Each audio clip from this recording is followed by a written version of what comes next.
ಸಮಸ್ತ ಕನ್ನಡಿಗರಿಗೆ ನಮಸ್ಕಾರ. ನೀವು ನೋಡ್ತಾ ಇದ್ದೀರಾ ಬಿಪಿ ನ್ಯೂಸ್ ಕನ್ನಡ. ನಾನು ಭುವನ.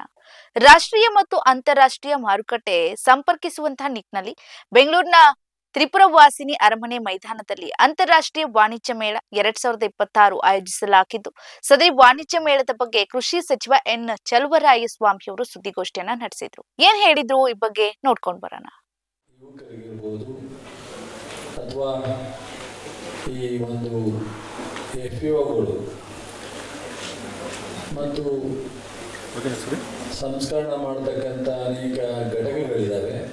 ಅವೆಲ್ಲಕ್ಕೂ ಯಾವ ರೀತಿ ಈ ವಾಣಿಜ್ಯ ಮೇಳದಿಂದ ಅನುಕೂಲ ಆಗುತ್ತೆ ಅನ್ನೋದನ್ನು ಸಾಕಷ್ಟು ಕಳೆದ 2 ವರ್ಷದಲ್ಲಿ ನಾವು ಈ ಮೇಳದಿಂದ ಉಪಯೋಗ ಆಗಿದೆ. ಇವತ್ತು ನಾವು ನಮ್ಮ ಇಲಾಖೆಯ ನಮ್ಮೆಲ್ಲ ಉನ್ನತ ಮತ್ತು ಇಲಾಖೆ ಅಧಿಕಾರಿಗಳ ಜೊತೆ ನಾನು ಅನೇಕ ಬಾರಿ ಟನ್ ಉತ್ಪಾದನೆ ಆಗ್ತಿತ್ತು. ಇವತ್ತು ನಾವು ಲೆಕ್ಕ ಹಾಕಿದಾಗ 150-160 ಲಕ್ಷ ಮೆಟ್ರಿಕ್ ಟನ್ ಉತ್ಪಾದನೆ ಆಗ್ತಾ ಇದೆ ನಮ್ಮ ರಾಜ್ಯದಲ್ಲಿ. ದೇಶದಲ್ಲೇ ಇವತ್ತು ನಾವು ಎಕ್ಸ್ಪೋರ್ಟ್ ಮಾಡುವಂಥ ಒಂದು ಪರಿಸ್ಥಿತಿ ಮಾಡ್ತಾ ಇದ್ದೀವಿ. ಮೊದಲೆಲ್ಲ ನಾವು ನಮ್ಮ ದೇಶಕ್ಕೆ ಬೇಕಾಗ್ತಕ್ಕಂಥ ಆಹಾರವನ್ನು ನಾವು ಇಂಪೋರ್ಟ್ ಮಾಡ್ಕೋತಾ ಇದ್ದೋ. ಇವತ್ತು ನಾವೇ ಎಕ್ಸ್ಪೋರ್ಟ್ ಮಾಡ್ತಾ ಇದ್ದೀವಿ. ಇನ್ನೊಂದು ವಿಶೇಷವಾದಂಥದ್ದೊಂದು, ನಾವು China rice 145 lakh metric ton ಮಾಡಿ ನಾವು 2ನೇ ಸ್ಥಾನದಲ್ಲಿದ್ದು, ಇವತ್ತು ನಾವು 1ನೇ ಸ್ಥಾನದಲ್ಲಿದ್ದೀವಿ. 150 ಲಕ್ಷ ಮೆಟ್ರಿಕ್ ಟನ್ ನಾವು ಮುಂದೆ ಇದ್ದೀವಿ ಅವರಿಗಿಂತ. ಇಷ್ಟೆಲ್ಲ ನಾವು ಉತ್ಪಾದನೆಯನ್ನು, ಅದು ಪ್ರಕೃತಿ ಅನೇಕ ವ್ಯತ್ಯಾಸದ ಮಧ್ಯದಲ್ಲೂ, ಬರಗಾಲ ಮತ್ತು ಅತಿವೃಷ್ಟಿ ಎಲ್ಲ ಸಮಸ್ಯೆ ಮಧ್ಯದಲ್ಲೂ ಸಹ ರೈತರು ಶ್ರಮ, ಅತ್ಯಂತ ರೈತರ ಹೋರಾಟ, ಬೆಳೆಗೆ ಇದ್ದರೆ 100 ಸಮಸ್ಯೆ ಇದ್ದರೆ ಅದರ ಮಧ್ಯದಲ್ಲೇ ಜನರ ಬದುಕು ಮತ್ತು ಅವರ ಹೋರಾಟದ ಮಧ್ಯದಲ್ಲಿ ನಾವು ಇಲಾಖೆ ಅಥವಾ ಸರ್ಕಾರಗಳು, ಯೂನಿವರ್ಸಿಟಿಗಳು ಎಷ್ಟೇ ನಾವು ಸಲಹೆ ಸಹಕಾರವನ್ನು, ಸೌಲಭ್ಯವನ್ನು ಕೊಟ್ಟರು ಅಲ್ಟಿಮೇಟು ಶ್ರಮ ರೈತರದ್ದೇ, ಅವರ ಪ್ರಯತ್ನನೇ. ಆ ಒಂದು ಶ್ರಮ ಪ್ರಯತ್ನದಿಂದ ಇವತ್ತು ನಮ್ಮ ರಾಷ್ಟ್ರ, ನಮ್ಮ ರಾಜ್ಯ ಕೃಷಿ ಮತ್ತು ಉತ್ಪಾದನೆ ವಿಚಾರದಲ್ಲಿ ಭಾಳ ಮುಂದೆ ಇದೆ. ಅದರ ಜೊತೆಗೆ ನಾವು ಆರ್ಗ್ಯಾನಿಕ್ ಮಿಲೆಟ್, ಸಾವಯವ ಸಿರಿಧಾನ್ಯವನ್ನು ನಾವು ಹೆಚ್ಚು ಪ್ರಮೋಷನ್ ಮಾಡ್ತಕ್ಕಂಥ ಪ್ರಯತ್ನವನ್ನು ಈ ಮೇಳದಲ್ಲಿ, ನಾವು ಒಂದು ಅಂತಾರಾಷ್ಟ್ರೀಯ ಸಾವಯವ ಒಂದು ಸಿರಿಧಾನ್ಯ ಮೇಳ ಅಂತೇಳಿ ನಾವು ಭಾಳಷ್ಟು ಅದಕ್ಕೆ ಒತ್ತು ಕೊಟ್ಟು ಕೇಂದ್ರನೂ ಸಹ ಸಪೋರ್ಟ್ ಮಾಡ್ತಾಯಿತ್ತು, ರಾಜ್ಯದಲ್ಲೂ ಸಹ ವಿಶೇಷವಾಗಿ ನಮ್ಮ ಮುಖ್ಯಮಂತ್ರಿಗಳು ಸಿದ್ದರಾಮಯ್ಯನವರು ರೈತ ಸಿರಿ ಅನ್ನೋ ಒಂದು ಯೋಜನೆ ಮೂಲಕ ಯಾರು ಸಿರಿಧಾನ್ಯವನ್ನು ಬೆಳೀತಾರೋ ಅವರಿಗೆ ಹೆಕ್ಟೇರ್ಗೆ 10,000 ಪ್ರೋತ್ಸಾಹಧನ ಬೇರೆ ಕೊಡ್ತಾಯಿದ್ದರು. ಇವತ್ತು ಈಗಲೂ ಕೊಡ್ತಾಯಿದ್ರು. ಇದು ಈಗ ಹೊಸದುರ್ಗ ಒಂದು ತಾಲೂಕಿದೆ ಚಿತ್ರದುರ್ಗದಲ್ಲಿ, ಸಂಪೂರ್ಣ ಸಿರಿಧಾನ್ಯವನ್ನೇ ಬೆಳೀತಕ್ಕಂಥದ್ದು, ಸಾವಯವ ಪದ್ಧತಿಯಲ್ಲಿ ಸಿರಿಧಾನ್ಯವನ್ನೇ ಬೆಳೀತಕ್ಕಂಥ ತಾಲೂಕು. ಬಹುಶಃ ಈಗ ಜೋಳ ತಾಲೂಕಿನಲ್ಲಿ ನಾವು ಸಿರಿಧಾನ್ಯ ಒಂದು ತಾಲೂಕಂತಲೇ ಘೋಷಣೆ ಮಾಡಿದ್ವಿ, ಸಾವಯವ ತಾಲೂಕಂತಲೇ ಘೋಷಣೆ ಮಾಡಿದ್ವಿ ಸಂಪೂರ್ಣ. ಬಹುಶಃ ಅದರ ಆರೋಗ್ಯಕರವಾದಂಥ ಆಹಾರ ಸಿಗುತ್ತೆ. ಇವತ್ತು ಮನುಷ್ಯನ ಆರೋಗ್ಯ ಕೆಡಲಿಕ್ಕೆ ಒಂದು ಸ್ವಯಂ ಅವರ ಹ್ಯಾಬಿಟು ಮತ್ತು ಇನ್ನೊಂದು ಪ್ರಕೃತಿಲಿ ಉಪಯೋಗಿಸ್ತಕ್ಕಂಥ ನೀರು, ಗಾಳಿ, ಇದು ನಮಗೆ ಸರಿಯಾದ ರೀತಿ ಸಿಗದೇ ಇದ್ದರೆ, ಮತ್ತೊಂದು ನಾವು ಉಪಯೋಗಿಸ್ತಕ್ಕಂಥ ಆಹಾರ, ಈ 3-4 ವ್ಯತ್ಯಾಸ ಆದಾಗ ಆರೋಗ್ಯ ಆಟೋಮೆಟಿಕಲಿ ನಮ್ಮನ್ನು ಕೆಡುತ್ತೆ. ಇದನ್ನು ಮೀರಿ ಒಂದೊಂದ್ಸರಿ ಹಣೆ ಬರ ಅಂತೀವಲ್ಲ, ಅದು ಲಾಸ್ಟ್ ರಿಸಲ್ಟ್. ಈ ಎಲ್ಲ ವಿಚಾರದಲ್ಲೂ ಸಹ ಇವತ್ತು ಮಿಲೆಟ್ ಇದನ್ನು ನಿಮಗೆ ಗೊತ್ತಿರೋ ಹಾಗೆ ನಾವು ಮೊನ್ನೆ ಕ್ರಿಸ್ತು ಜಯಂತಿ ಒಂದು ಯೂನಿವರ್ಸಿಟಿಗೆ ಹೋಗಿದ್ದು ಪ್ರೀ ಪ್ರೋಗ್ರಾಮ್. ಅಲ್ಲಿ ಮಕ್ಕಳುಗಳು, ವಿದ್ಯಾರ್ಥಿಗಳು ಇದ್ರ ಬಗ್ಗೆ ಆಸಕ್ತಿ ತೋರಿತು. ಅದ್ರ ಬಗ್ಗೆ ಅವರೇ ತಯಾರು ಮಾಡಿದಂಥ ಕೆಲವು ಫುಡ್ಗಳನ್ನ ಅವರು ಎಕ್ಸಿಬಿಷನ್ ಮಾಡಿದ್ದು ನೋಡಿ ನನಗೆ ಆಶ್ಚರ್ಯ ಆಯಿತು. ಲಾಸ್ಟ್ ಇಯರ್ ನಾವು ಇಲ್ಲಿ ಪಕ್ಕದ ಬಹುಶಃ ಮೌಂಟ್ ಕಾರ್ಮಲ್ ಮಾಡಿದ್ದು, ರಾಮೇದಲ್ಲಿ ಮಾಡಿದ್ದು, ಕ್ರೈಸ್ಟ್ ಯೂನಿವರ್ಸಿಟಿನಲ್ಲಿ ಮಾಡಿದ್ದು. ಬಹುಶಃ ನಾನು ಅಂದ್ಕೊಂಡಿದ್ದೆ ಸಿಟಿನಲ್ಲಿ ಯುವಕರಿಗೆ ಇವೆಲ್ಲ ಮಿಲೆಟ್ ಅಂದರೆ ಎಲ್ಲಿದೆ ಮಿಲೆಟು, ಯಾವುದು ಮಿಲೆಟ್ ಅಂದರೆ ಏನು ಅಂತ ಕೇಳ್ತಾರೆ ಅಂತ ಅವ್ರು ನಮಗೆ ಪಾಠ ಹೇಳೋ ರೀತಿಯಲ್ಲಿ ನಾವು ಪ್ರೀ ಪ್ರೋಗ್ರಾಮಲ್ಲಿ ನೋಡೋದು. ಈ ಎಲ್ಲ ನಾವು ಒಂದು ರೀತಿ ಒಂದು ಹಂತಕ್ಕಂತೂ ರೀಚ್ ಆಗಿದ್ದೀವಿ ಅಂತ ಹೇಳ್ಬೋದು. ಸಕ್ಸಸ್ ಅನ್ನೋದು ಬೇರೆ, ಒಂದು ಹಂತಕ್ಕೆ ಜನರಿಗೆ ಪರಿಚಯಿಸಿದ್ದೀವಿ. ಈಗ ಒಂದು ಪದ್ಧತಿನಲ್ಲಿ ಏನು ನ್ಯಾಚುರಲ್ ಫಾರ್ಮಿಂಗು ಮತ್ತು ಸಾವಯವ ಒಂದು ಪದ್ಧತಿಯನ್ನು ಮತ್ತು ಆರ್ಗ್ಯಾನಿಕ್ ಈ ಕೆಮಿಕಲ್ನ ಉಪಯೋಗಿಸ್ದಲೇ ಸಾವಯವ ಇದನ್ನು ಉಪಯೋಗಿಸಿ ಬೆಳೆಯುವಂಥದ್ದು ಒಳ್ಳೆಯದು ಮತ್ತು ಇಳುವರಿ ಏನು ಕಡಿಮೆ ಆಗಲ್ಲ ಮತ್ತು ಹೆಲ್ತಿ ಫುಡ್ ಸಿಗುತ್ತೆ. ಇದೆಲ್ಲ ಜನರಿಗೆ ಇಡೀ ರಾಜ್ಯದಲ್ಲಿ ರೈತರಿಗೆ ನಾವು ತಿಳಿಸ್ತಕ್ಕಂಥದ್ದು ಇವೆಲ್ಲ ನಾವು ಒಂದಷ್ಟು ಮಟ್ಟಕ್ಕಂತೂ ರೀಚ್ ಆಗಿದ್ದೀವಿ.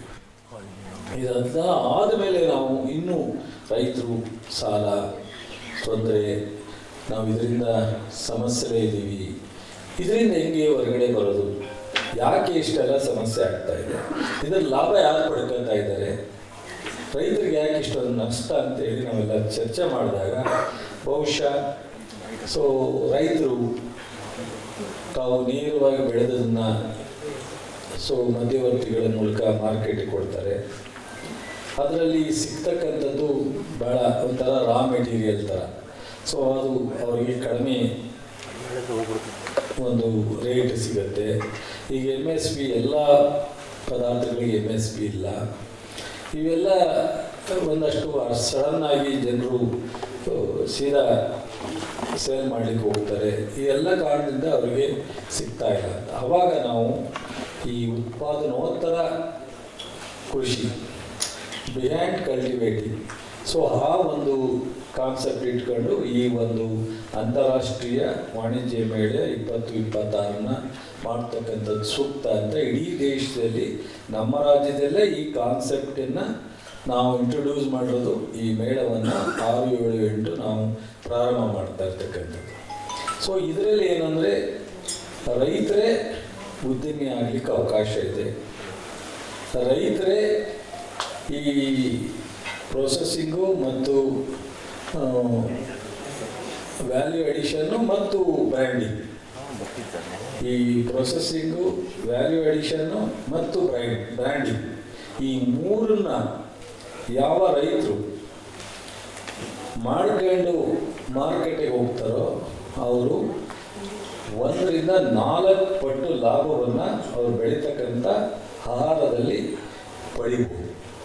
ಅದಕ್ಕೋಸ್ಕರ ರೈತರಿಗೆ ಈ ಒಂದು ವಿಚಾರವನ್ನು ಸಂಪೂರ್ಣವಾಗಿ ಈ ರಾಜ್ಯದ ಪ್ರತಿಯೊಬ್ಬ ರೈತರಿಗೂ ತಿಳಿಸ್ಬೇಕು ಅನ್ನೋದು ನಮ್ಮ ಸರ್ಕಾರದ, ನಮ್ಮ ಇಲಾಖೆಯ ನನ್ನ ಉದ್ದೇಶ. ಇದರಿಂದ ಇವತ್ತು ಈ ಒಂದು ಕೃಷಿಕರನ್ನ ಉದ್ಯಮಿಯಾಗಿ ಮಾಡ್ತಕ್ಕಂಥದ್ದು, ಕೃಷಿಕರನ್ನ ಈ ರೀತಿ ಎಲ್ಲ ವ್ಯಾಲ್ಯೂ ಅಡಿಷನ್ನ ಬ್ರ್ಯಾಂಡಿಂಗ್ ಮಾಡಿ ಅವರೇ ಮಾರ್ಕೆಟಿಗೆ ಕೊಡ್ತಕ್ಕಂಥದ್ದು, ಇದನ್ನು ನಾವು ಭಾಳ ಹೆಚ್ಚು ಒತ್ತು ಕೊಟ್ಟು ಈ ಒಂದು ವಾಣಿಜ್ಯ ಮೇಳವನ್ನು ಆಯೋಜಿಸಿದ್ದೀವಿ.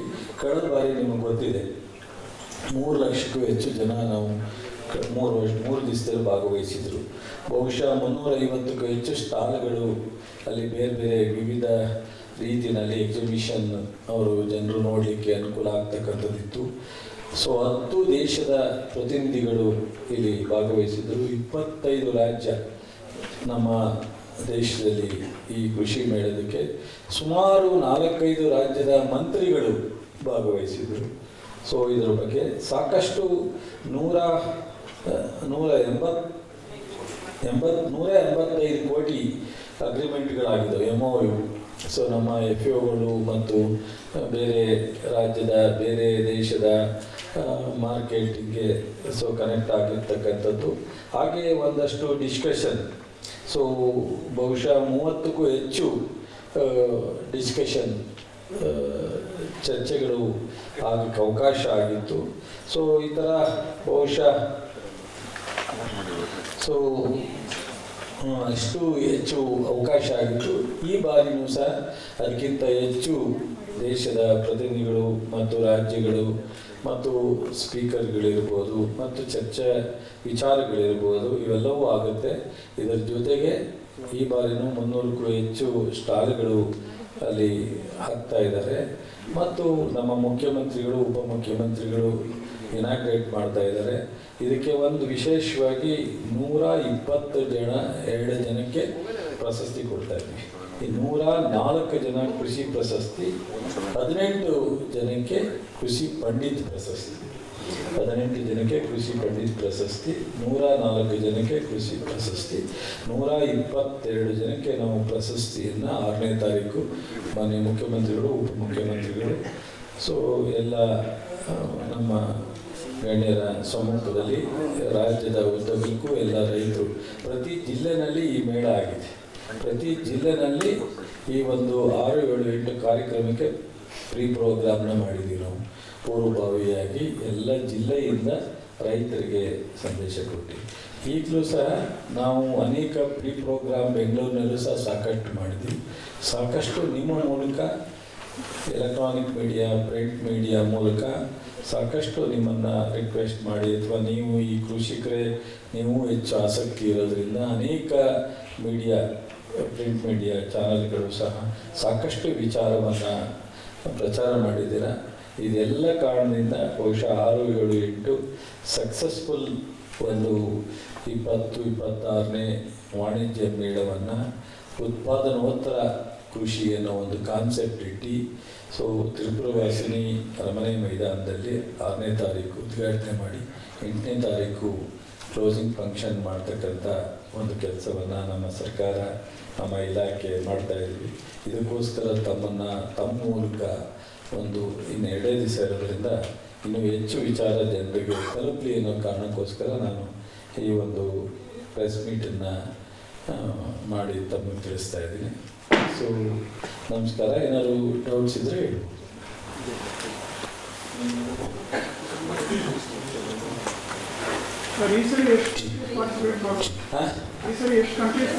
ಬರುತ್ತೆ ಅಂತ ನಿರೀಕ್ಷೆಯಲ್ಲಿದ್ದೀವಿ. 5 ಈಗಾಗಲೇ ಅವರು ಕನ್ಫರ್ಮ್ ಮಾಡಿದ್ದಾರೆ.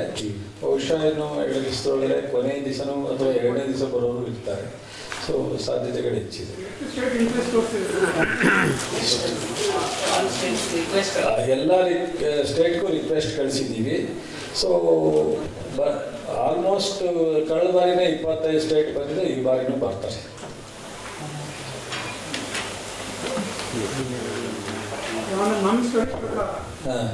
Comparing to Punjab and Haryana, ಕರ್ನಾಟಕದ ರೈತರು ಗೋಲ್ಡ್ ಫಾರ್ಮ್ ಎಕ್ವಿಪ್ಮೆಂಟ್ ಮುಂಚೆ ಆಗ್ರೋ ಇಂಡಸ್ಟ್ರೀಸ್ ಇದ್ದಾಗ ಅವರು ಪ್ರತಿಯೊಬ್ಬರಿಗೂ ಟ್ರ್ಯಾಕ್ಟರ್ ಸಿಕ್ಕೋದು, ಏನೇನು ಫೆಸಿಲಿಟಿ ಬೇಕೋ ಫಾರ್ಮ್ ಎಕ್ವಿಪ್ಮೆಂಟ್ ಎಲ್ಲ ಆನ್ಸೈಟ್ ಸಿಕ್ಕೋದು ಅವರಿಗೆ.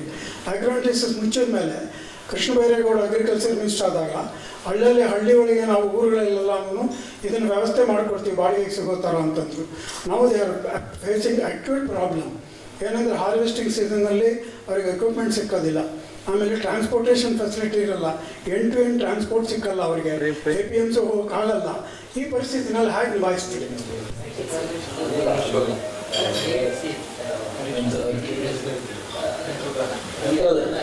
ಕೃಷಿ ಯಂತ್ರಧಾರೆ ಅದನ್ನು ಸಹ ಪ್ರಾರಂಭ ಮಾಡಿ ಅದರಲ್ಲೂ ಸಹ ಸಂಪೂರ್ಣವಾಗಿ ನಾವು ಸಕ್ಸಸ್ಫುಲ್ ಆಗಲಿಲ್ಲ. ಈ ಧರ್ಮಸ್ಥಳದವರು ಭಾಳಷ್ಟು ಕಡೆ ತಗೊಂಡು ಯಶಸ್ವಿಯಾಗಿ ಮಾಡಿದ್ರು, ಅದರಲ್ಲೂ ಸಹ ಕೆಲವು ಫೇಲ್ ಆದರು. ಕೆಲವು ಇಂಡಿಪೆಂಡೆಂಟಾಗಿ ಯಾರ್ಯಾರು ತೊಗೊಂಡಿದ್ರು ಅವರು ಅದರಲ್ಲಿ ಸಾಕಷ್ಟು ಫೇಲ್ ಆದರು. ಇದನ್ನೆಲ್ಲ ಈಗ ಬಿಟ್ಟು ನಾವು ಇಂಡಿವಿಜುವಲಾಗಿ ನಾವು ಯಂತ್ರೋಪಕರಣವನ್ನು ಸಬ್ಸಿಡಿ ಮೂಲಕ ಕೊಡ್ತಕ್ಕಂಥದ್ದು. ಈಗ ನಾವು ಹಾರ್ವೆಸ್ಟ್ ಅದಕ್ಕಿಂತ ಮುಂದೆ ಹೋಗಿ ಹೈಟೆಕ್ ಹಾರ್ವೆಸ್ಟ್ ಅಂತೇಳಿ, ಇದು ರಾಷ್ಟ್ರದ ಕೇಂದ್ರ ಸರ್ಕಾರದ ಸಹಾಯಧನ ಇಲ್ಲ. ಇದಕ್ಕೆ ನೇರವಾಗಿ ನಮ್ಮ ಮುಖ್ಯಮಂತ್ರಿಗಳು ನಮ್ಮ ರಿಕ್ವೆಸ್ಟನ್ನು ಒಪ್ಪಿ ಇವತ್ತು 1 ಕೋಟಿ ಯಂತ್ರಕ್ಕೆ 50 ಲಕ್ಷ ಸಬ್ಸಿಡಿ SC/STಗೆ, 40 ಲಕ್ಷ ಜನರಲ್ಗೆ. ಇಷ್ಟು ದೊಡ್ಡ ಸಬ್ಸಿಡಿ ಒಂದು ಯಂತ್ರವನ್ನು ಇಡೀ ರಾಷ್ಟ್ರದಲ್ಲಿ ಸ್ವತಂತ್ರ ಬಂದ ಮೇಲೆ ಯಾವ ರಾಜ್ಯನೂ ಯಾವ ಸರ್ಕಾರನೂ ಕೊಟ್ಟಿಲ್ಲ. ಬಹುಶಃ ಇಲ್ಲಿ 400ಕ್ಕೂ ಹೆಚ್ಚು ಕೊಟ್ಟಿದ್ದೀವಿ. 400ಕ್ಕೂ ಹೆಚ್ಚು 471 ಹೈಟೆಕ್ ಹಾರ್ವೆಸ್ಟ್ ಅದನ್ನು ನಾವು ವಿತರಣೆ ಮಾಡಿದ್ದೀವಿ, ಕಬ್ಬು ಕಟಾವು ಮಾಡ್ತಕ್ಕಂಥದ್ದು. ಸೊ ಈಗ ಬೇರೆ ನೋಡಿ, ಹೆಚ್ಚು ಕಡಿಮೆ 2 ವರ್ಷದಲ್ಲಿ ಯಂತ್ರೋಪಕರಣಕ್ಕೆ 1 ವರ್ಷ ಈ ಅಲ್ಲದೆ ಈ ಹೈಟೆಕ್ ಅಲ್ಲದೆ 1,500 ಕೋಟಿ ನಾವು ಸಹಾಯಧನ ಸಬ್ಸಿಡಿನ ಯಂತ್ರೋಪಕರಣ ಕೊಟ್ಟಿದ್ದೀವಿ. ಸೊ ಎಲ್ಲರೂ ಈಗ ಸಣ್ಣ ರೈತರಿರ್ಬೋದು, ದೊಡ್ಡ ರೈತರಿರ್ಬೋದು, ಈ ಯಂತ್ರೋಪಕರಣಗಳನ್ನ ಅವರೇ ತಗೊಂಡು ಅವರೇ ಬಾಡಿಗೆಗೂ ಕೊಟ್ಕೊಂಡು ಅವ್ರ ಹೊಲದಲ್ಲೂ ಉಪಯೋಗಿಸ್ಕೊಂಡು ಸೊ ಅವರ ಸಸ್ಟೈನ್ ಆಗ್ಬೋದು. ಆ ರೀತಿ ಕಳೆದ 2 ವರ್ಷದಲ್ಲಿ 1,500 ಕೋಟಿ ನಾವು ಈ ಸಹಾಯಧನವನ್ನು ಸಬ್ಸಿಡಿಯನ್ನು ಕೊಟ್ಟಿದ್ವಿ. ಬಹುಶಃ ಈ ಜೊತೆಗೆ ಈ ಸ್ವಯಂ ನಾಟಿ ಮಾಡಲಿಕ್ಕೂ ಸಹ ನಾವು ಇವತ್ತು ಹೊಸದಾಗಿ ಇಂಟ್ರೊಡ್ಯೂಸ್ ಮಾಡಿದ್ದೀವಿ. ನಾಟಿ ಮಾಡಲಿಕ್ಕೂ ಸಹ ನಾವು ಯಂತ್ರೋಪಕರಣವನ್ನು ಕೊಡ್ತಾ ಇದ್ದೀವಿ. ಸಿರಿಧಾನ್ಯ ಬೆಳೆಗಳನ್ನ ವಿಸ್ತರಣೆ ಮಾಡಲಿಕ್ಕೆ ರಾಜ್ಯ ಸರ್ಕಾರ ಕೆಲವು ವರ್ಷಗಳಲ್ಲಿ ಈ ಸಿರಿಧಾನ್ಯ ಉತ್ಪನ್ನಗಳನ್ನು ಬೆಳೆಯೋದಕ್ಕೆ ರೈತರಿಗೆ ಪ್ರೋತ್ಸಾಹ ಕೊಡೋದಕ್ಕೆ ಕೆಲವು ವರ್ಷಗಳ ಹಿಂದೆ ಸರ್ಕಾರ ಪ್ರೋತ್ಸಾಹ ಕೊಡ್ತಾ ಇತ್ತು. ಇತ್ತೀಚೆಗೆ ಅದು ಕಡಿಮೆ ಆಗ್ತಾ ಇದೆ ಅಂತ ಒಂದು ಮಾತಿದೆ. ಈಗ ಎಷ್ಟು ವಿಸ್ತೀರ್ಣದಲ್ಲಿ ಬೆಳೀತಾ ಇದೆ, ಅದನ್ನ ಗುರಿ ಎಷ್ಟಿದೆ ಅಂತೇಳಿ ಒಂದು ಹೇಳ್ಬೋದ ಮಾಹಿತಿ ಡಿಲೆಟ್ಸ್. ಈಗ ನಾವು ನಿಲ್ಲಿಸಿಲ್ಲ, ಅದು 10,000 ರೈತ ಸಿರಿ ಅಂತಲೇ ಯೋಜನೆ, ಅದು 10,000 ಒಂದು ಹೆಕ್ಟೇರ್ಗೆ ಕೊಡ್ತಾ ಇದ್ದೀವಿ. ಅದನ್ನು ಮುಂದುವರಿಸಿದ್ದೀವಿ, ನಿಲ್ಲಿಸಿಲ್ಲ. ಹೆಚ್ಚು ಕಡಿಮೆ 50ರಿಂದ ಹೆಚ್ಚು 50,000 55,000 ಹೆಕ್ಟೇರ್ಸ್ ಏರಿಯಾ ಈಗಾಗಲೇ ಕವರ್ ಆಗಿದೆ. ಸೊ ಇನ್ನೂ ಆಸಕ್ತಿ ಇದೆ. ಇತ್ತೀಚಿನ ದಿನಗಳಲ್ಲಿ ಈ ಸಿರಿಧಾನ್ಯ ಬೆಳೀತಕ್ಕಂಥವ್ರು ಆಸಕ್ತಿ ಇದ್ದಾರೆ. ಬಟ್ ದೊಡ್ಡ ದೊಡ್ಡ ಲ್ಯಾಂಡ್ ಲಾರ್ಡ್ಗಳು ಆಗಲಿಕ್ಕಾಗಲ್ಲ. ಅದೇನಿದ್ರು ಸ್ಮಾಲ್ ಆ್ಯಂಡ್ ಮೀಡಿಯಮ್ ರೈತರು ಮಾತ್ರ. ನಮ್ಮ ಸರ್ಕಾರ ಬರೋದ್ರಿಂದ 2 ವರ್ಷ 3 ವರ್ಷದಿಂದ 30,000 ಇತ್ತು, ಈಗ 55,000 ಹೆಕ್ಟೇರ್ಸ್ ಆಗಿದೆ. ಸರ್, ಆಮೇಲೆ ಈ FPO ಇದೆಯಲ್ಲ ಸರ್, ಅವ್ರಿಗೆ ಬಾಕಿ ಮತ್ತ ಬಿಡುಗಡೆ ಒಂದು ಕಂತಲ್ಲೇನ ಆಗಿತ್ತು, ಇನ್ನೊಂದು ಕಂತು ಮಾಡ್ತೀವಿ ಅಂತ ನೀವು ಹೇಳಿದ್ವಿ. ಆಮೇಲೆ ಕೆಲವು ಜಿಲ್ಲೆಗಳಲ್ಲಿ FPO ವಿಸ್ತರಣೆ ಆಗಲಿಕ್ಕೆ ಕಷ್ಟ ಆಗ್ತಾ ಇದೆ ಬಿಕಾಸ್ ಆಫ್ ಬೇರೆ ತಾಂತ್ರಿಕ ಕಾರಣ ಅಂತ ಇದ್ರು. ಅದಕ್ಕೆ ಗುರಿ ಏನಾದರೂ ಇದೆಯಾ ಅಂತ ಕಳೆದ ನಮ್ಮ ಸರ್ಕಾರ ಬಂದಾಗ ಅದು ಸ್ವಲ್ಪ ಸಮಸ್ಯೆ ಆಗಿತ್ತು. ನಂತರ ನಾವು ಮುಖ್ಯಮಂತ್ರಿಗಳ ಜೊತೆ ಮಾತನಾಡಿ ಇದು ಕೊಡಬೇಕು ಅಂತೇಳಿ ಸಂಪೂರ್ಣ 2 ಕಂತು ಇದ್ದಂಥ ಬ್ಯಾಲೆನ್ಸ್ ಇದ್ದದನ್ನು ಸಂಪೂರ್ಣ FPOಗಳಿಗೆ ಎಲ್ಲ ಅನುದಾನವನ್ನು ರಿಲೀಸ್ ಮಾಡಿದ್ವಿ. ಯಾವುದೂ ಬಾಕಿ ಇಲ್ಲ. ಮತ್ತು ಈ ಒಂದು ಹೊಸದು ನಮ್ಮ ಕೆಫೆಕ್ MD ಇಲ್ಲೇ ಇದ್ದಾರೆ. ಈ 2021ರಿಂದ ಒಂದು ಯೋಜನೆ ಇತ್ತು, ಸಂಸ್ಕರಣ ಮಾಡ್ತಕ್ಕಂಥ ಘಟಕಗಳಿಗೆ ನಾವು ಒಂದಷ್ಟು ಸಹಾಯಧನ ಸಬ್ಸಿಡಿಯನ್ನು ಕೊಡ್ತಿದ್ದೆವು. ಈ 1 ವರ್ಷ ಎಕ್ಸ್ಟೆಂಡ್ ಮಾಡಿದ್ರು. ಎಕ್ಸ್ಟೆಂಡ್ ಮಾಡಲಾಗಿ ನಮ್ಮ ರಾಜ್ಯ ಸರ್ಕಾರ ವಿಶೇಷವಾಗಿ 60-40 ಇದ್ದಂಥ ಸ್ಕೀಮ್ ಅದು, ಅದನ್ನು ನಾವು ಮೊದಲು ಕೇಂದ್ರ ಸರ್ಕಾರ 60 ಇತ್ತು, ನಾವು 40 ಇತ್ತು. ಈ ವರ್ಷ ನಾವು 60, ಅವ್ರ 40. 9 ಲಕ್ಷ ನಾವು, 6 ಲಕ್ಷ ಕೇಂದ್ರ ಸರ್ಕಾರ, 15 ಲಕ್ಷ ರೂಪಾಯಿ. 5 ವರ್ಷದಲ್ಲಿ ಏನು 5ರಿಂದ 6,000 ಘಟಕಗಳಿಗೆ ಈ ಒಂದು ಸಬ್ಸಿಡಿ ಸಿಕ್ಕಿತ್ತು. ಈ 1 ವರ್ಷದಲ್ಲಿ 6,000 ಘಟಕಗಳಿಗೆ ನಾವು 15 ಲಕ್ಷದಂತೆ ಸೊ ನಾವು ಸಹಾಯಧನವನ್ನು ಸಬ್ಸಿಡಿಯನ್ನು ಈ ಸಂಸ್ಕರಣಾ ಘಟಕಗಳಿಗೆ ಕೊಟ್ಟಿದ್ವಿ. ಇದೊಂದು ವಿಶೇಷವಾದಂಥದ್ದು. ನಮ್ಮ ಇಲಾಖೆ, ನಮ್ಮ ಸರ್ಕಾರ ಈ ಒಂದು ಯೋಜನೆಯನ್ನು ಯುವಕರಿಗೆ, ರೈತರಿಗೆ ಅನುಕೂಲ ಆಗ್ತಕ್ಕಂಥ ರೀತಿಯಲ್ಲಿ ಕೊಟ್ಟಿರ್ತಕ್ಕಂಥ. Focus on doubling farmers' income. Will the state support? ಈಗ ನಮ್ಮ ಕಾನ್ಸೆಪ್ಟೇ ಅದಲ್ಲ. ನಮಗೆ ಈಗ ಹೇಳಿದೆ ನಾವು ಪ್ರೊಸೆಸ್ಸಿಂಗು ಮತ್ತು ಬ್ರ್ಯಾಂಡಿಂಗು ಮತ್ತು ಇದು ವ್ಯಾಲ್ಯೂ ಎಡಿಷನ್. ಸೊ ಇದೇ ಅವರ ಇನ್ಕಮ್ ಹೆಚ್ಚಾಗಲಿಕ್ಕೆ ರೈತರು ಈ ಒಂದು ಇದಕ್ಕೆ ಅವ್ರ ಗಮನ ಹರಿಸಿದ್ರೆ 100% ರೈತರಿಗೆ ಲಾಭ ಸಿಗುತ್ತೆ. ಮತ್ತೊಂದು ಮೇಜರ್ ಆಗಿ ರೈತರು ಕೆಲವು ನಿರ್ಧಾರಗಳಿಂದ ಇವತ್ತು ನೋಡಿ, ನಾವು ರಾಗಿ ಇರ್ಬೋದು, ಭತ್ತ ಇರ್ಬೋದು, ತೂರು ಇರ್ಬೋದು, ಈ ಥರ ಅನೇಕ MSPನಲ್ಲಿ ನಾವು ತಗೋತೀವಿ, ಪ್ರೊಕ್ಯೂರ್ ಮಾಡ್ತೀವಿ.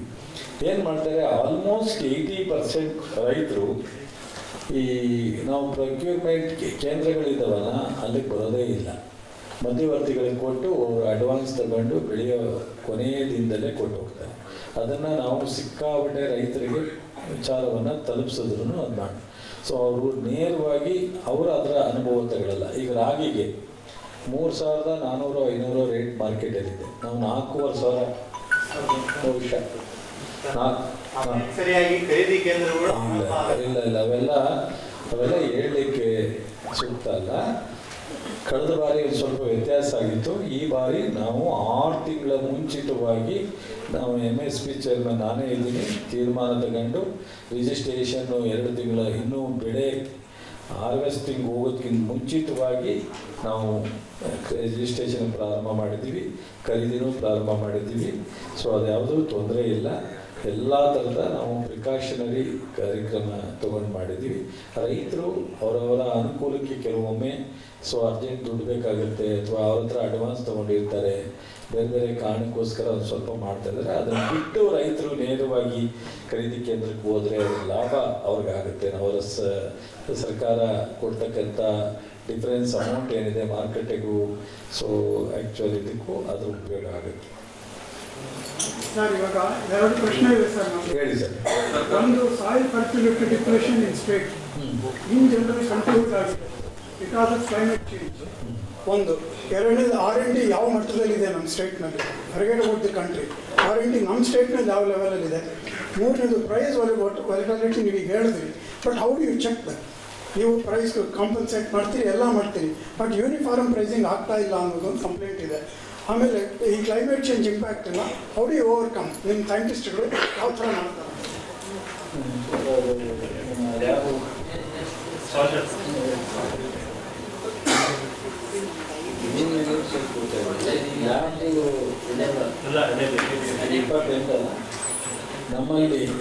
ನಮ್ಮಲ್ಲಿ ಇಡೀ ರಾಷ್ಟ್ರದಲ್ಲಿ ನಮ್ಮ ಈ ಲ್ಯಾಬು ಸಾಯಿಲ್ ಟೆಸ್ಟನ್ನ ಮಾಡ್ತಕ್ಕಂಥ ಇದನ್ನು ಒಂದು ಸೆಂಟ್ರಲ್ ಗೌರ್ಮೆಂಟ್ನವರು ಒಬ್ಬರು ಮಾನಿಟರ್ ಮಾಡಲಿಕ್ಕೆ ಒಬ್ಬರು ಆಫೀಸರ್ ಇದ್ದಾರೆ, CEO NIDL ಅಕ್ರಿಡೇಷನ್ ಸಿಗ್ತಕ್ಕಂಥದ್ದು. ಇಡೀ ರಾಷ್ಟ್ರದಲ್ಲಿ ಎಲ್ಲೂ ಆಗದೇ ಇರೋಷ್ಟು ನಮ್ಮಲ್ಲಿ 28ಕ್ಕೆ 28 ಅಕ್ರಿಡೇಷನ್ ಆಗುವಂಥ ಒಂದು ಮನೆ ಪರೀಕ್ಷಾ ಕೇಂದ್ರಗಳು ನಾವು ಸಕ್ಸಸ್ ಆಗಿದ್ದೀವಿ. ಅದರಿಂದ ಸಾಯಿಲ್ ಬಗ್ಗೆ ಏನೆಲ್ಲ ರೈತರಿಗೆ ಮಾಹಿತಿ ಬೇಕೋ ಅನ್ಲಿಮಿಟ್ ಟೆಸ್ಟನ್ನು ಮಾಡಿ ಅವರಿಗೆ ಮಾಹಿತಿ ಕೊಡ್ತಕ್ಕಂಥದ್ದಕ್ಕೆ ನಮ್ಮ ಲ್ಯಾಬ್ಗಳು ತಯಾರಾಗಿದೆ. ಮತ್ತು 50 ಹೆಚ್ಚು ಲ್ಯಾಬ್ಗಳನ್ನ ನಾವು ರಿನೋವೇಷನ್ 50 ಲ್ಯಾಬ್ಗಿಂತ ಹೆಚ್ಚು ರಿನೋವೇಷನ್ ಮಾಡಲಿಕ್ಕೆ ನಮ್ಮ ರಾಜ್ಯ ಸರ್ಕಾರ ಅನುದಾನ ಕೊಟ್ಟು ಅದನ್ನು ಸಹ ಮಾಡ್ತಾ ಇದ್ದೀವಿ. ನೀವು ಹೇಳಿದಂಗೆ ಈಗ MSP ಇನ್ಕ್ಲೂಡ್ ಮಾಡೋದು ಮತ್ತು ರೇಟನ್ನು ಫಿಕ್ಸ್ ಮಾಡ್ತಕ್ಕಂಥದ್ದು ಗೌರ್ಮೆಂಟ್ ಆಫ್ ಇಂಡಿಯಾ. ಸೊ ನಮ್ಮ ಹಿಂದೆ ಈ ಕಳೆದ ಲೋಕಸಭಾ ಟೈಮ್ನಲ್ಲಿ ನಮ್ಮ ಕಾಂಗ್ರೆಸ್ಸಿನ ನಮ್ಮ ರಾಹುಲ್ ಗಾಂಧಿಯವರು, ಖರ್ಗೆಯವರು ನಾವು ಎಲ್ಲ ಬೆಳೆಗೆ MSP ಕೊಡ್ತೀವಿ ಅಂತ ಘೋಷಣೆ ಮಾಡಿದ್ರು ನಮ್ಮ ಸರ್ಕಾರವನ್ನು. ಬಹುಶಃ ಕೇಂದ್ರ ಸರ್ಕಾರ ಆ ಮಟ್ಟಕ್ಕೆ ಹೋಗಿಲ್ಲ. ಈಗಲೂ ರೈತರ ಬೇಡಿಕೆ ಇದೆ. ಯಾವ ಬೆಳೆ ಬೆಳಿತೀವೋ ಎಲ್ಲಕ್ಕೂ MSP ಇದ್ದರೆ ಮಾರ್ಕೆಟ್ ಇಂಟರ್ವ್ಯೂನು ಅನುಕೂಲ ಆಗುತ್ತೆ, ನಮಗೆ ರೈತರಿಗೆ ತೊಂದರೆ ಆಗಲ್ಲ ಅಂತ. ಅದು ಕೇಂದ್ರ ಸರ್ಕಾರ ಗಮನ ಹರಿಸ್ಬೇಕಾಗುತ್ತೆ. ನಾವು ಅದರಲ್ಲಿ ಪ್ರಯತ್ನದಲ್ಲೇ ಇದ್ದೀವಿ. ನಮ್ಮ ರಾಜ್ಯ ಯಾವಾಗಲೂ ಅದಕ್ಕೆ ನಮ್ಮ ಮುಖ್ಯಮಂತ್ರಿಗಳು ಅನೇಕ ಪತ್ರ ಬರೆದಿದ್ದಾರೆ. ನಾವು ಹೋದಾಗೆಲ್ಲ ಭೇಟಿ ಮಾಡಿದಾಗೆಲ್ಲ ಸಾಕಷ್ಟು MSPಗೆ ಎಲ್ಲ ಬೆಳೆಗೂ ಇನ್ಕ್ಲೂಡ್ ಆಗೋದು ಒಳ್ಳೇದು ಅಂತ ಕೇಳ್ತಾ ಇದ್ದೀವಿ. ಅದು ಅಲ್ಟಿಮೇಟ್ ಅವರೇ ತೀರ್ಮಾನ ತಗೋಬೇಕು.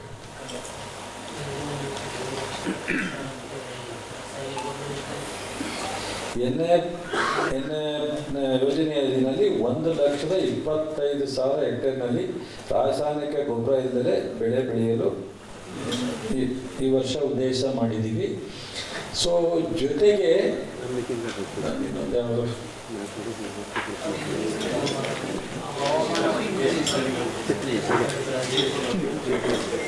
ಈ ಹವಾಮಾನ ವೈಪರೀತ್ಯ ದೇಶಿ ತಳಿಗಳ ಸಂರಕ್ಷಣೆಗೂ ಸಹ ನಾವು ಈ ಬಾರಿ ಈ ITFನಲ್ಲಿ ಅದನ್ನು ಒಂದು ಕಾನ್ಸೆಪ್ಟ್ ಇಟ್ಕೊಂಡಿದ್ದೀವಿ, ಪೆವಿಲಿಯನ್ ಮಾಡ್ತಾ ಇದ್ದೀವಿ.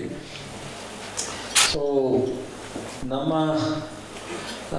ಈಗಿರ್ತಕ್ಕಂಥ ನಮ್ಮ ಯೂನಿವರ್ಸಿಟಿಗಳು ರಿಸರ್ಚ್ ಸೆಂಟರ್ಗಳಿರ್ಬೋದು, KVKಗಳಿರ್ಬೋದು, ನಮ್ಮ RSKಗಳಿರ್ಬೋದು, ನಮ್ಮ ಇಲಾಖೆ ಬಹುಶಃ ರೈತರ ಜೊತೆ ಭಾಳ ಸಂಪರ್ಕ ಇಟ್ಕೊಂಡು ಕೆಲಸ ಮಾಡಬೇಕು ಅನ್ನೋ ಒಂದು ಸೂಚನೆಯನ್ನು ನಮ್ಮ ಸರ್ಕಾರ, ನಮ್ಮ ಇಲಾಖೆ ಎಲ್ಲ ತಾಲೂಕು ಮಟ್ಟದ, ಹೋಬಳಿ ಮಟ್ಟದ ಅಧಿಕಾರಿಗಳಿಗೆ ಕೊಟ್ಟಿದ್ದೀವಿ. ನಾವೆಲ್ಲರೂ ಸಹ ಮಾಡ್ತಾ ಇದ್ದೀವಿ. ಜೊತೆಗೆ ನಮ್ಮ ಇಲಾಖೆಯಲ್ಲಿ ಮೇಜರಾಗಿ 57ರಿಂದ 60% ಖಾಲಿ ಇದ್ದಂಥ ಒಂದು ಹುದ್ದೆಗಳನ್ನ ನಾವು ಭರ್ತಿ ಮಾಡಲಿಕ್ಕೆ 1,000 ನೇಮಕಾತಿ ಮಾಡಲಿಕ್ಕೆ ನಾವು ಒಂದು ವರ್ಷದಿಂದಲೇ ಅನುಮತಿ ಆರ್ಥಿಕ ಇಲಾಖೆಯನ್ನು ತಗೊಂಡು, ಆದರೆ ರಿಸರ್ವೇಷನ್ನು ಅದು ಇದು ಒಂದು ಸ್ವಲ್ಪ ಸಮಸ್ಯೆಯಿಂದ ನಿಧಾನ ಆಯಿತು. ಈಗ KEಗೆ, ಕರ್ನಾಟಕ ಎಕ್ಸಾಮಿನೇಷನ್ ಅಥಾರಿಟಿಗೆ ಕೊಟ್ಟಿದ್ದೀವಿ 1,000 ಹುದ್ದೆಗಳ ಭರ್ತಿಗೆ ನಾವು ಮುಂದಾಗಿದ್ದೀವಿ. ನಮ್ಮ ಇಲಾಖೆಯಲ್ಲಿ ಅದೊಂದು ಭಾಳ ಕೊರತೆ ಸಮಸ್ಯೆ ಇತ್ತು. ಜೊತೆಗೆ 650ಕ್ಕೂ ಹೆಚ್ಚು 10 ವರ್ಷದಿಂದ ಮುಂಬಡ್ತಿ ಕೊಡದೇ ಇರ್ತಕ್ಕಂಥ ಇದ್ದಂಥ ಎಲ್ಲ ಮುಂಬಡ್ತಿಯನ್ನು ಕೊಟ್ಟಿದ್ದೀವಿ. ನಾವು ಇಲಾಖೆಯಲ್ಲಿ ರೈತರಿಗೆ ಸಂಪರ್ಕ ಮತ್ತು ರೈತರಿಗೆ ಸೌಲಭ್ಯ ಮತ್ತು ರೈತರಿಗೆ ಮಾಹಿತಿ ಕೊಡ್ತಕ್ಕಂಥದ್ದು ಮತ್ತು ಈ ಎಲ್ಲ ಇದಕ್ಕೂ ಎಷ್ಟು ಮ್ಯಾಕ್ಸಿಮಮ್ ನಾವು ಮಾಡಲಿಕ್ಕೆ ಸಾಧ್ಯನೋ ಅದನ್ನೆಲ್ಲ ಮಾಡ್ತಾಯಿದ್ದೀವಿ. ಜೊತೆಗೆ ನಾವು ಲ್ಯಾಬ್ ಟು ಲ್ಯಾಂಡ್ ಅನ್ನೋ ಒಂದು ಕಾನ್ಸೆಪ್ಟ್ ನಮ್ಮ ಮುಖ್ಯಮಂತ್ರಿಗಳು ಅನೇಕ ಬಾರಿ ಹೇಳಿದ್ದಾರೆ, ಪ್ರಧಾನಮಂತ್ರಿಗಳು ಸಹ ಅನೇಕ ಬಾರಿ ಹೇಳಿದ್ದಾರೆ. ಇದನ್ನು ಸಹ ನಾವು ಯೂನಿವರ್ಸಿಟಿಗಳಿಗೆ ಪ್ರತಿ ಹಂತದಲ್ಲೂ ಸಹ ರೈತರ ಜೊತೆ ಸಂಪರ್ಕ ಇರಬೇಕು ಅನ್ನೋದ್ರ ಬಗ್ಗೆ ನಾವು ಹೆಚ್ಚು ಅವರಿಗೆ ಸೂಚನೆಯನ್ನು ಕೊಟ್ಟಿದ್ದೀವಿ.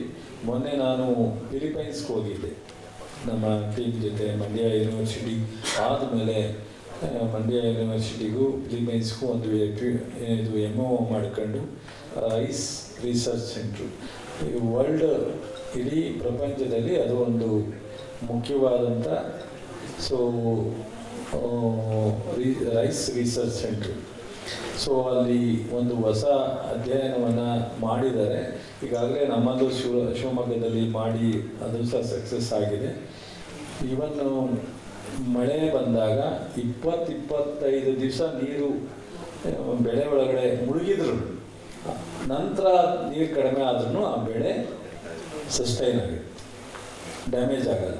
ಆ ಥರ ಒಂದು ತಳಿಗಳನ್ನ ಇವತ್ತು ಅಲ್ಲಿ ಕಂಡುಹಿಡಿದಿದ್ದಾರೆ. ಅದನ್ನು ನಮ್ಮಲ್ಲೂ ಸಹ ಈಗಾಗಲೇ ಶಿವಮೊಗ್ಗ ಯೂನಿವರ್ಸಿಟಿ ಪ್ರಾಯೋಗಿಕವಾಗಿ ಮಾಡಿದೆ.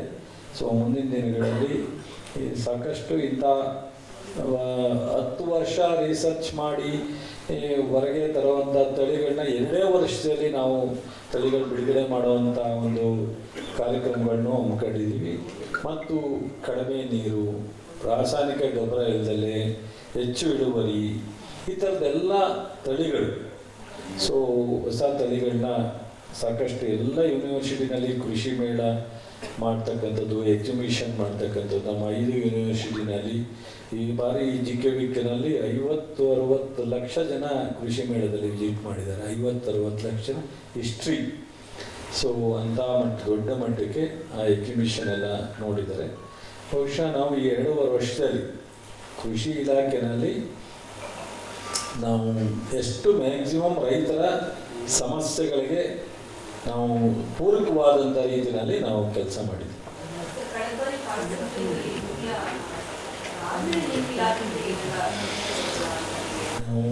ಅದು ಜಾಯಿಂಟ್ ಟೀಮ್ ಮಾಡಿದ್ದೀವಿ.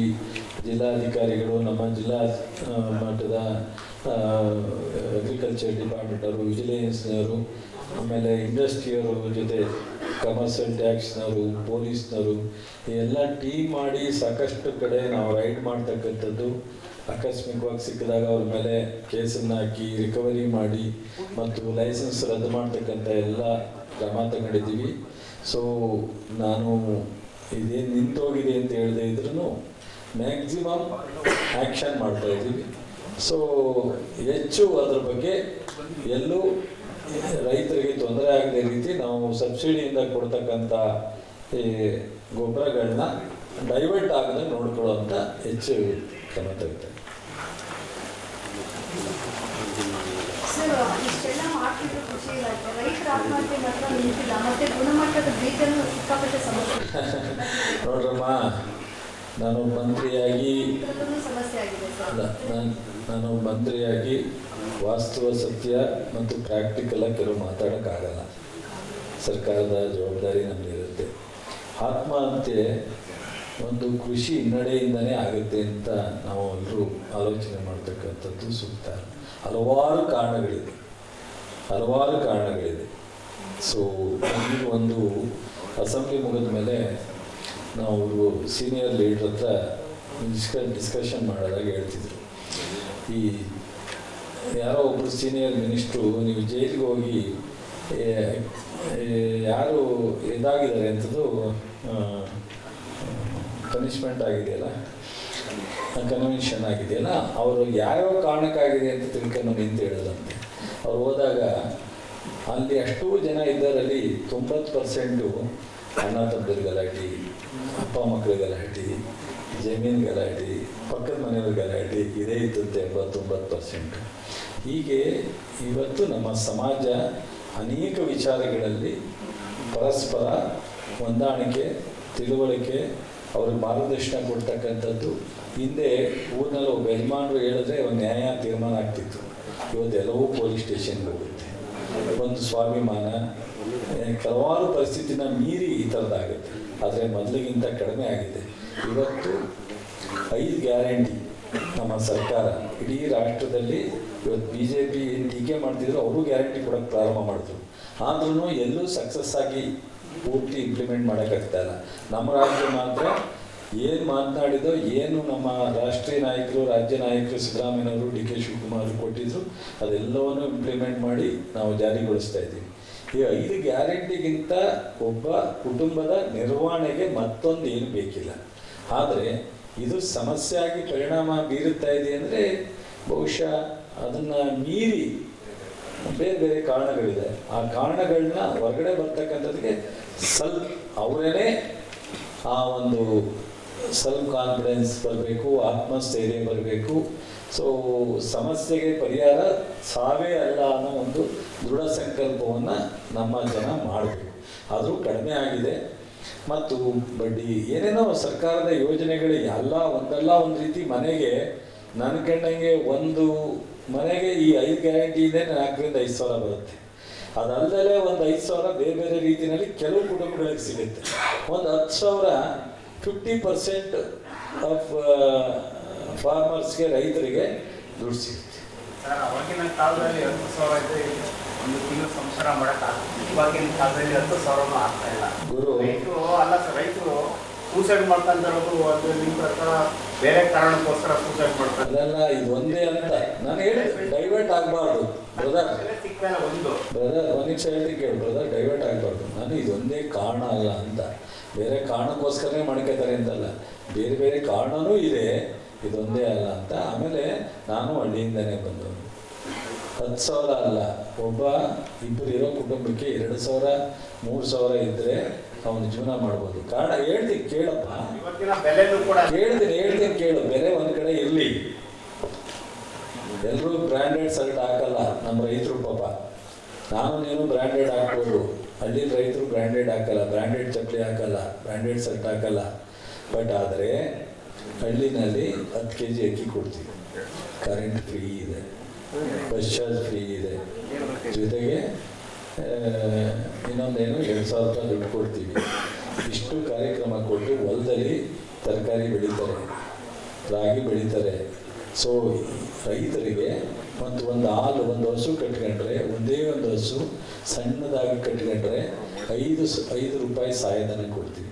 ಬರೀ 5 ಲೀಟ್ರ್ ಬೆಳೆದ್ರೆ 5 ಲೀಟ್ರ್ ದಿವಸಕ್ಕೆ ಹಾಕಿದ್ರೆ ಸೊ ಒಂದು 30 ದಿವಸಕ್ಕೆ ಎಷ್ಟಾಯಿತು? 150 ಲೀಟ್ರ್ ಆಯಿತು. ಸೊ ಜೀವನ ನಡೀಲಿಕ್ಕೆ ಇದೆ, ಅವಕಾಶಗಳಿದೆ. ಸರ್ಕಾರ ಅವ್ರಿಗೆ ಏನಿಲ್ಲದೆ ಇದ್ರೂ ಅವ್ರ ಜೀವನಕ್ಕೆ ಏನಾಗಬೇಕು ಅದನ್ನು ನಾವು ಕೊಡುವಂಥ ಎಲ್ಲ ಸಿಸ್ಟಮ್ನ, ರಿಟೈರ್ಡ್ ಏಜ್ಡ್ ಪೆನ್ಷನ್ ಕೊಡ್ತೀವಿ, ವೃದ್ಧಾಪ್ಯ ವೇತನ ಕೊಡ್ತೀವಿ. ಯಾವುದನ್ನು ಕಡಿಮೆ ಮಾಡಿಲ್ಲ, ಯಾವುದನ್ನು ನಿಲ್ಲಿಸಿಲ್ಲ. 5 ಲಕ್ಷವರೆಗೂ ಬಡ್ಡಿ ಇಲ್ಲದೆ ಸಾಲ ಕೊಡ್ತೀವಿ, ಮಹಿಳಾ ಗುಂಪುಗಳಿಗೆ ಸಾಲ ಕೊಡ್ತೀವಿ, ಸಾಕಷ್ಟು ಕೊಡ್ತಾ ಇದ್ದೀವಿ. ಬಟ್ ರೈತರು ಸ್ವಲ್ಪ ಹೆಚ್ಚು ಓಪನ್ ಆಗಬೇಕು, ಸಾರ್ವಜನಿಕರು ಓಪನ್ ಆಗಬೇಕು. ಓಪನ್ ಮೈಂಡ್ ಬರದೇ ಇದ್ದರೆ, ಧೈರ್ಯ ಬರದೇ ಇದ್ದರೆ, ಆತ್ಮಸ್ಥೈರ್ಯ ಬರದೇ ಇದ್ದರೆ, ಸೊ ಅನೇಕ ಸಾಲನೂ ಹೊಂದಿರ್ಬೋದು, ಕೃಷಿ ಸಮಸ್ಯೆನೂ ಇರ್ಬೋದು, ಅದರ ಜೊತೆಗೆ ಹಲವಾರು ಸಮಸ್ಯೆಗಳು ಮನುಷ್ಯನ ಆಕ್ರಮಿಸಿದಾಗ ಈ ಥರದ್ದೆಲ್ಲ ಆಗುತ್ತೆ ಅಂತ ಅಷ್ಟೇ. Thank you sir. ಎಲ್ರಿಗೂ ಭಾಳ ಹೆಚ್ಚಿನ ಸಂಖ್ಯೆಯಲ್ಲಿ ಬಂದು ಭಾಳ ಚೆನ್ನಾಗಿ ನಡೆಸಿದ್ದೀರಾ. 6, 7, 8 ಇದೇ ರೀತಿ ನಿಮ್ಮ ಸಹಕಾರ ಇರಲಿ. ಎಸ್, ನೋಡಿದ್ರಲ್ಲ ಕೃಷಿಗೆ ಈ ಬಾರಿ ಎಷ್ಟೆಲ್ಲ ಒತ್ತನ್ನ ಕೊಡ್ತಾ ಇದ್ದಾರೆ, ಮೈದಾನಕ್ಕೆ ಯಾವ ರೀತಿಯಾಗಿ ರೆಡಿ ಆಗಿದೆ, ವಾಣಿಜ್ಯ ಮೇಳದ ಬಗ್ಗೆ, ಜೊತೆಗೆ ಕೃಷಿಯ ಬಗ್ಗೆ ಸಾಕಷ್ಟು ಎಲ್ಲರೂ ಕೂಡ ಏನು ನೋಡೋದಕ್ಕೆ ಕಾತುರದಿಂದ ಕಾಯ್ತಾ ಇದ್ರು. ಒಂದಿಷ್ಟು ಅಭಿಮಾನಿ ಬಳಗಗಳು ನೋಡೋದಕ್ಕೆ ಬರ್ತಾ ಇದ್ದಾರೆ, ಅರಮನೆಯತ್ತ ಮುಖ ಮಾಡ್ತಾ ಇದ್ದಾರೆ ಜನರು ಕೂಡ. ಇದಿಷ್ಟು ಈ ಹೊತ್ತಿನ ಸಮಗ್ರ ಸುದ್ದಿ. ನಿರಂತರ ಸುದ್ದಿಗಾಗಿ ಸದಾ ಗಮನಿಸಿ ಬಿಪಿ ನ್ಯೂಸ್ ಕನ್ನಡ. ಇದು ಕನ್ನಡಿಗರ ಪ್ರತಿಧ್ವನಿ.